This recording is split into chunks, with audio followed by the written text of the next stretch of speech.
If they cooperate with the United States, we have no ceasefire. U.S. forces are based there. So they're a part of the aggression. If they assist the United States in trying to strangle our economy, they will be devastated. Dapat pag-isipang mabuti ng mga bansa sa Middle East kung susunod sila sa bantang economic warfare ng Amerika laban sa Iran. Ayon kay Iranian professor at strategic affairs analyst Syed Mohammad Marandi, manganganib ang maraming Gulf states lalo't nasa kanila ang maraming base militar ng Amerika at walang umiiral na ceasefire.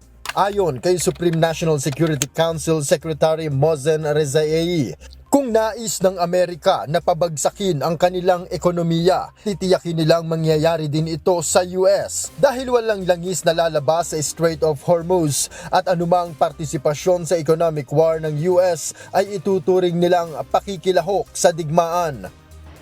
The chair of the Supreme National Security Council, Dr. Rezaei, said just minutes ago that there will be no oil or any other goods leaving the Persian Gulf, leaving through the Strait of Hormuz, if these regimes cooperate with the United States. And if they try to export their oil through other means, those will also be destroyed. So Iran is not joking. Iran is very serious.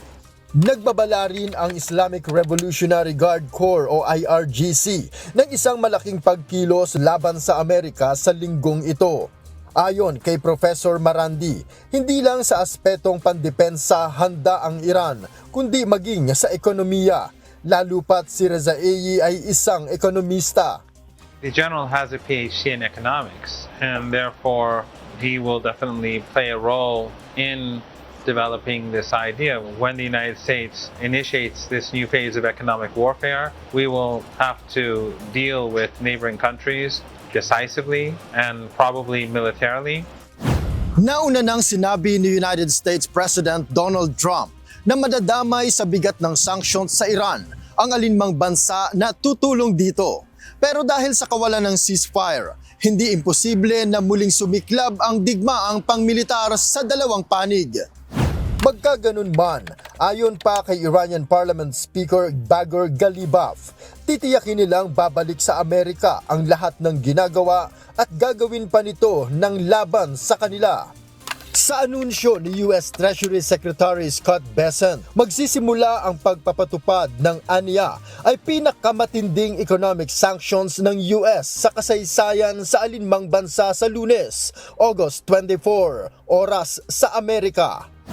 Noel Poliarco, UNTV News and Rescue. Diyos ang aming sandigan, serbisyo publiko ang aming pinahahalagahan.